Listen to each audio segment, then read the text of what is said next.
Well, hello everyone. This is Carrie Beck with Family eBiz.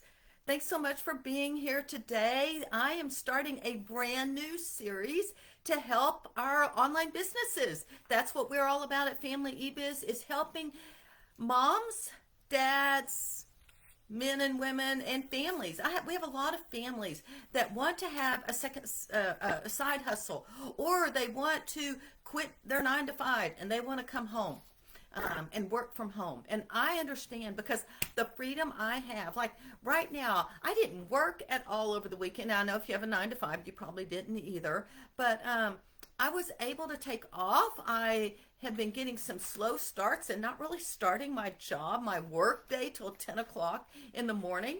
And that would just not happen.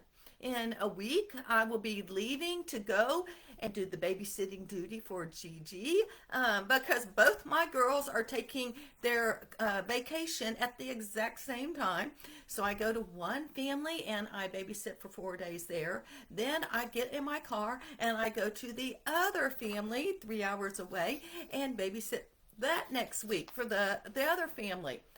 How can I do that and make money? I can do that because of the freedom I have with my online business. Thank God that I have that.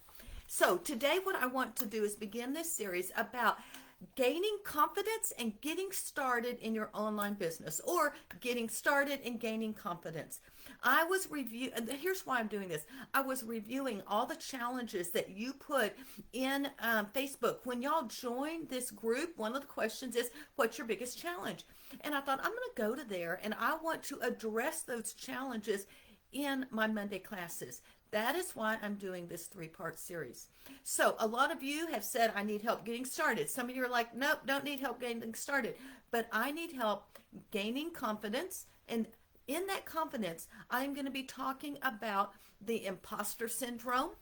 And that's what we're going to talk about today. I'm going to be talking about making wise decisions. A lot of you are getting stuck and you can't figure out what direction to go.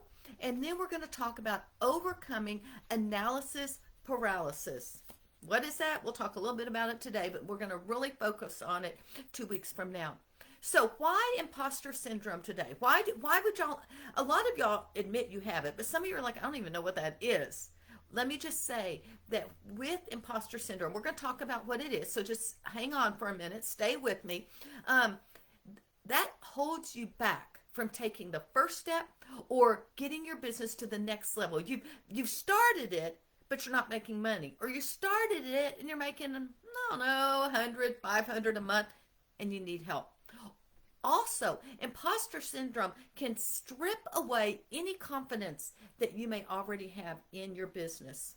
I was trying to look at Facebook and just see, I try to sort of keep track of comments on my phone because it's just a little easier. There we go. Okay. Hey, Christy, glad you were here. That's the other thing. I can see who's here on my phone and I can't do it on the video. Okay. The other thing about imposter syndrome, so just think about this because I'm going to refer to this concept throughout the time. Your conversation should always have a hero. When you are dealing with imposter syndrome, you are thinking the hero is you and you are going to solve these people's problem. Let me just tell you, in business, your hero is not you. And if that's what you're thinking, that is dragging you down with this imposter syndrome. The hero is always your customer. Because when the hero is your customer, you are focusing on the transformation that customer is going to make. When you say the hero is you, it all becomes about you in a transaction instead of a transformation because you are trying to solve their problem, sell them a product, and move on. And you lack confidence to do that. That is imposter syndrome. And you'll never grow business that way. Your hero in your story, your hero in your business is always your customer. Something I think we need to do. So let's talk about imposter syndrome. First, we're going to talk about what it looks like, what it is, and some solutions. I've got 3 tips to overcome imposter syndrome. What does it look like? Maybe if you ever ask the question, what am I doing here? What am I doing in this business? I don't even belong here. I'm a total fraud. And sooner or later, everyone's going to find out. Why would anyone pay me money to read what I have to say? That is what I was reading a story. That's what this girl was saying. And her editor, she was like, why would anyone read my book? Here's what her editor said. She did not miss a beat. And she just said, I often wonder the same thing about my editing. You see, there have been, I was looking at some studies, 62 studies said that 9 to 80% of people report that they have some of these thoughts. Even when other people praise your talents, you write off your own successes to the timing or just good luck. It's really nothing that we're doing correctly. You don't believe in the hard-earned work that you have done or the merits, the transformation that you are helping these people. And consequently, you pressure yourself to just keep working more or give up and just get stuck. So what is imposter syndrome? I'm going to give you 4 or 5 different examples. And as I say these, if you're listening to the live or the replay, let me know if any of these are ones that you're struggling with. All right? Feeling inadequate or a fraud. Meryl Streep, I was reading a story. She feels like a fraud. I mean, how many Academy Awards does she have? Who is the girl in... I can't think of her name. She won her first Academy Award, and she tells a story. She says, I thought they were going to come take it away and say, oh, Meryl Streep really got this. And so we don't realize these people are like that.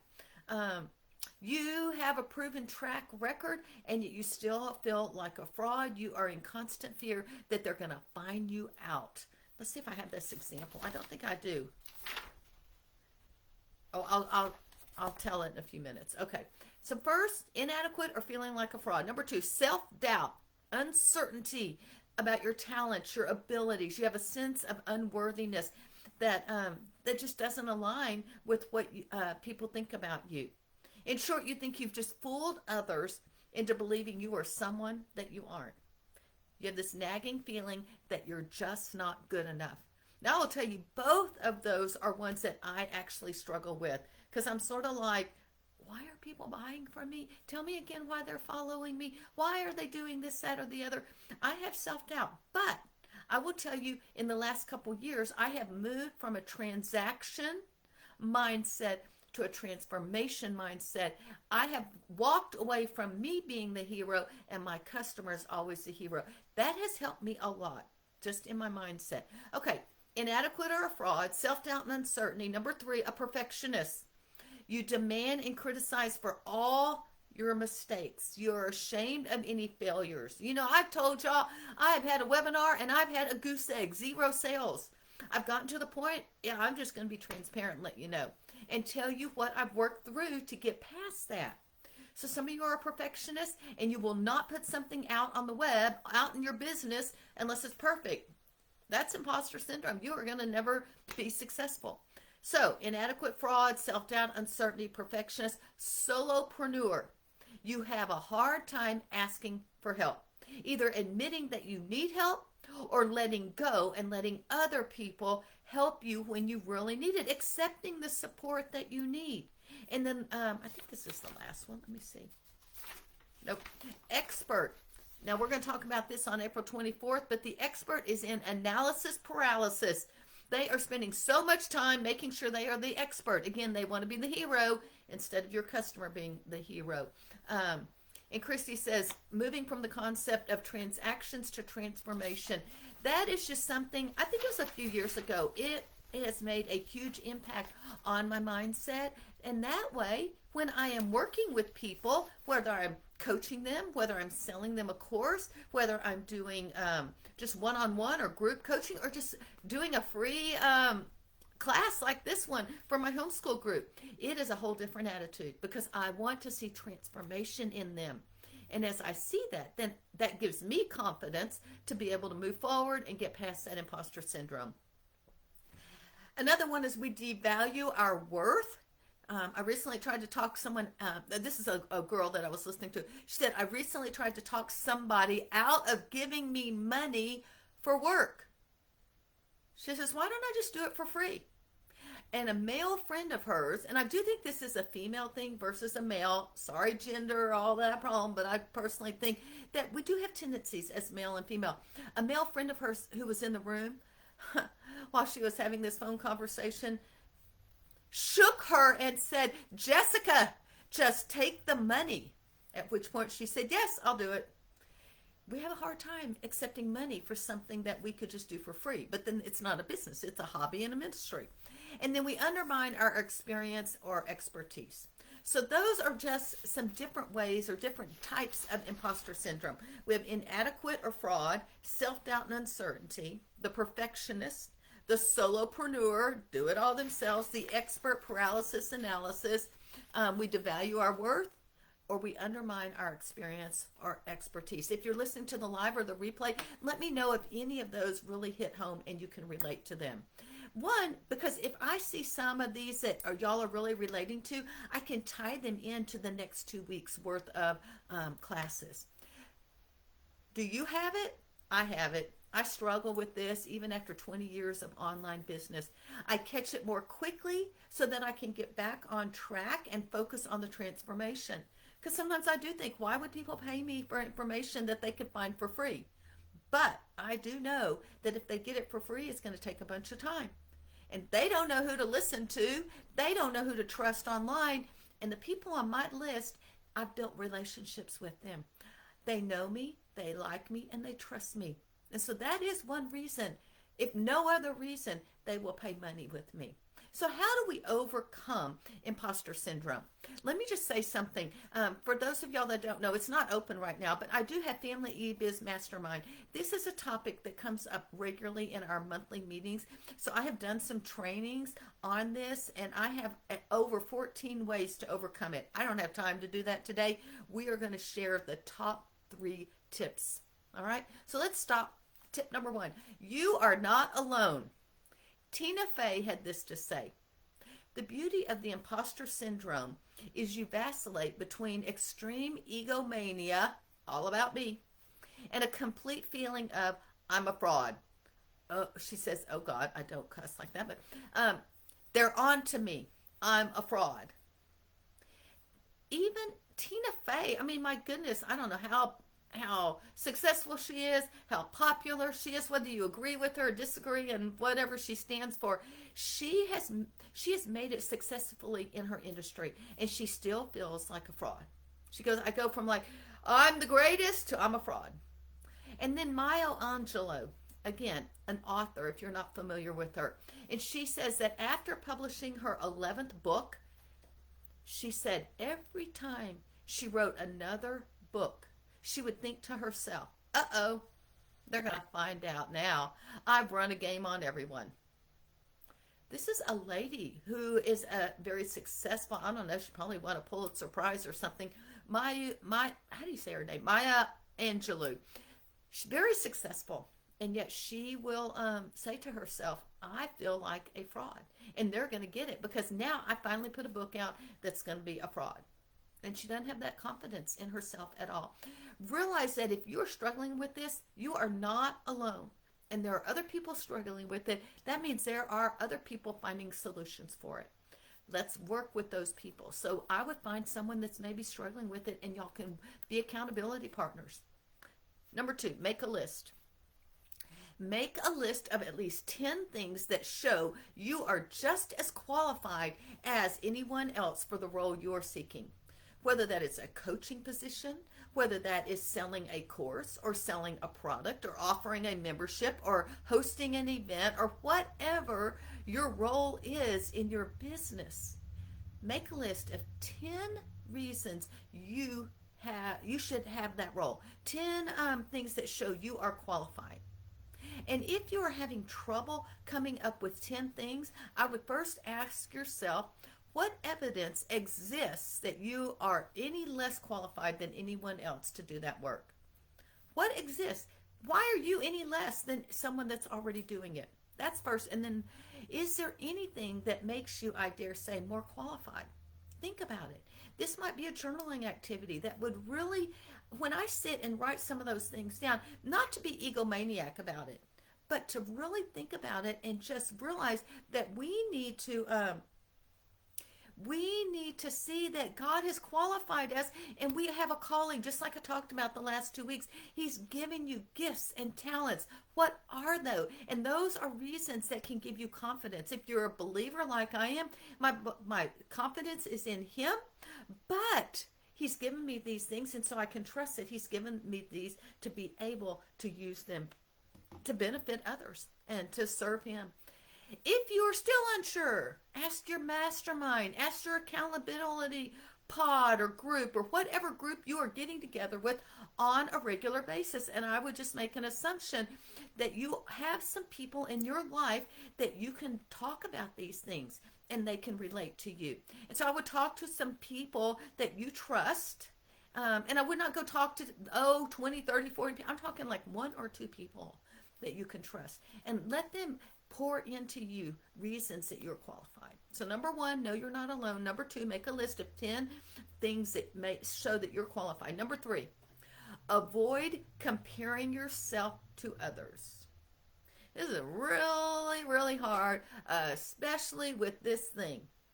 We just are always comparing ourselves, and we need to realize that everyone has unique abilities. You are where you are because someone recognized your talents and your potential.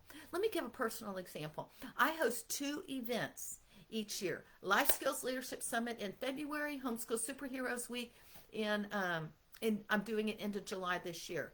Now, this is my homeschool niche. I do other things. I don't have an event, but I do other things with Family eBiz. But I like to use this niche because I want to give you niches where people are not making money by teaching you how to make money. This works in homeschool. So what separates me from all the other events, and it seems like everyone is hosting an event these days. I mean, there are so many this summer, and unfortunately, I believe it dilutes the power of the ones that are there. Everyone thinks they're going to make I don't know, tens and thousands of whatever dollars. It's a lot of work. But what makes me different? Well, some of the things the speakers say is, Carrie, you will make it right no matter what, even if you've made a mistake, and that you over-deliver. And the sponsors will say the same thing, because I have made plenty of mistakes. The attendees are like, it's fun, we engage, it is actually practical. You have people on there that aren't just a bunch of fluff and giving a 10-minute little speech. So there are things that separate me. The Homeschool Superheroes, it is fun. Everyone gets a little homeschool superhero. All the speakers do. And we do some superhero themes along during the month of July as well. That's what separates me. I cannot compare myself to someone else that's doing. There was one last week.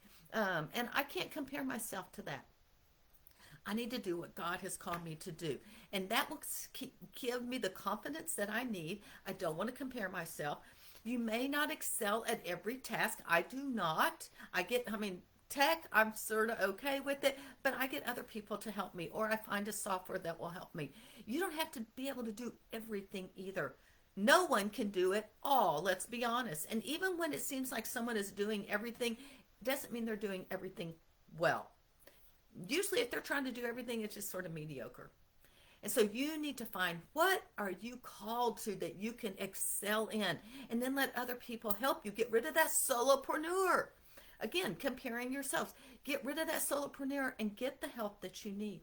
It's okay to need a little time to learn something new. But you can get paralysis analysis, and then you are stuck because you are so focused on that. Even if someone else seems to grasp that skill immediately, you may need a little bit more time. And instead of allowing other people's successes to highlight your flaws, consider exploring ways to develop the abilities that interest you, that you're called to.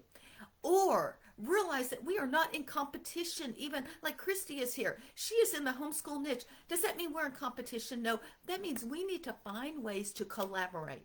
Because I know a lot of y'all are, but I have other people. One of my new mastermind members is in the quilting. And I am so excited because I like to quilt, and I just can't wait to see what she's coming out with.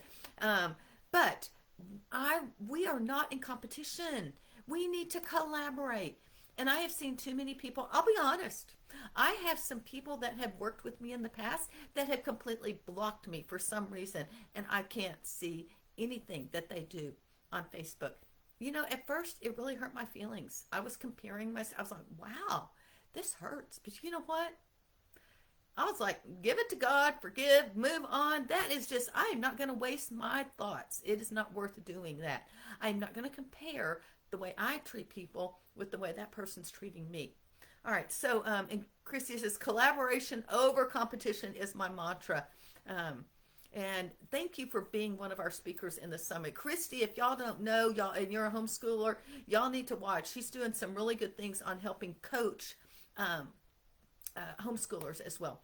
The last thing on avoiding comparing is social. People on social are showing their highlight reels, or even in their emails, wherever they're sharing something. I don't see anyone, although, I look at my hair and I'm like, I don't really like it right now, but people, I've never woken up and go, hey, I think I'll do a little Facebook Live right here in bed, looking like blankety blank, nothing really bad. No, they are showing the best. There are times that you can see from here up and you can't see that I got my pajamas on underneath. Not today, but there have been other times like that. So we need to quit comparing. 3 tips. You are not alone. And really, that doesn't seem like a practical tip, but that is up here. And you have got to acknowledge it and believe it and understand that you can move forward because you're not the only one. Number 2, make a list of the 10 things that qualify you for the role that you are seeking. And number 3, avoid comparing others. I'm going to give you a bonus one. Start a gratitude journal. Start a gratitude journal. This isn't mine for right now, but I have a little journal that looks something like this. Well, let's see. I think this is my reading journal. Yeah. Every day for 2 or 3 years, I was very diligent to write 3 things. It did take but like 2 minutes. I would write 3 things that I was thankful for. Sometimes it was a hot cup of coffee. Sometimes it was spending time with my kids. Sometimes it was something God had done for me. So some of them were really serious, and some of them were just a gift. I had to come up with 3. Sometimes it was green lights all the way home. I don't do it every single day now, but I started in 2010, I think 2010 or 12. So it's been over 10 years that I've been doing this. It has changed my mindset. So if you struggle with imposter syndrome, I do think a gratitude journal would truly help you. Okay, I have gone longer than I normally do. Thank y'all. Hey, leave me a comment. Tell me which part of the imposter syndrome maybe that you struggle with, and then tell me which tip are you going to implement this week. Or if you have another tip, let's share and help each other with this issue. It is a real problem. Next week we'll talk about making wise decisions in gaining confidence and getting started. I believe imposter syndrome applies to getting started and gaining confidence. On the last week, we will talk about that expert analysis paralysis. Lots of y'all have it. You're never going to pull the trigger till everything's perfect. So anyway, I am Carrie Beck with Family eViz. We'll talk to you next time.